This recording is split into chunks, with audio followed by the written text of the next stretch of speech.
Kalian harus banget tahu ini supaya kalian paham apa sih itu kurikulum, kenapa sekolah saya menggunakan kurikulum, dan mengapa kurikulum selalu berubah. Yuk kita bahas bareng-bareng.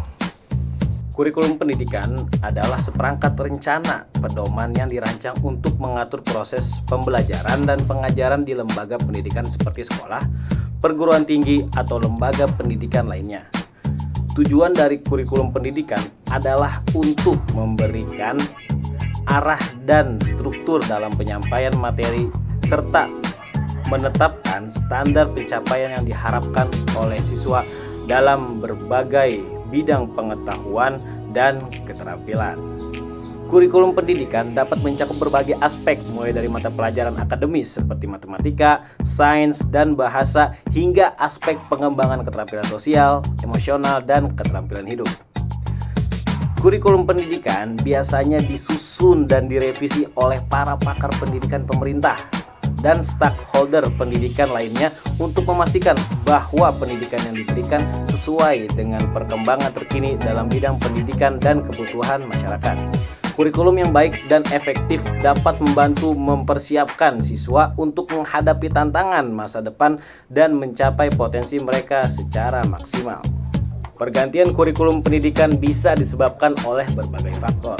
Dan kali ini saya akan membahas 5 faktor perubahan kurikulum yang diantaranya adalah: yang pertama adalah perkembangan ilmu pengetahuan dan teknologi.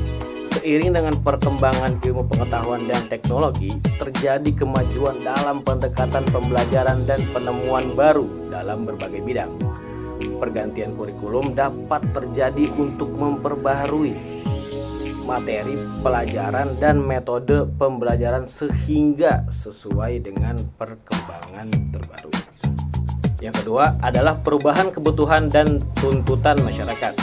Kebutuhan dan tuntutan masyarakat terhadap pendidikan juga dapat berubah seiring berjalannya waktu. Misalnya, masyarakat bisa membutuhkan penekanan yang lebih besar pada keterampilan teknologi, keterampilan bahasa asing, atau keterampilan kewirausahaan. Pergantian kurikulum dapat dilakukan untuk menyesuaikan pendidikan dengan kebutuhan tersebut. Yang ketiga, evaluasi kinerja kurikulum sebelumnya.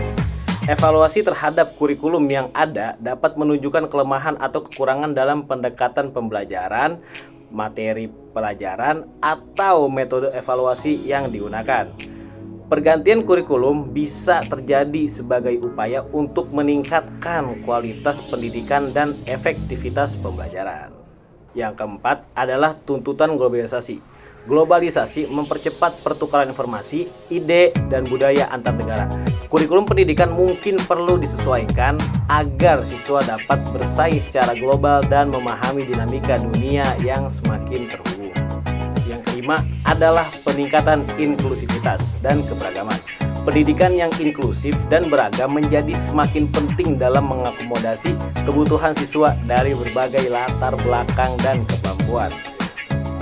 Pergantian kurikulum bisa mencakup upaya untuk memperkuat aspek-aspek inklusif dalam pendidikan. Nah, itu dia penjelasan singkat seputar kurikulum yang selama ini kalian bertanya-tanya akan hal itu. Sekarang udah paham kan? Yuk, terus belajar.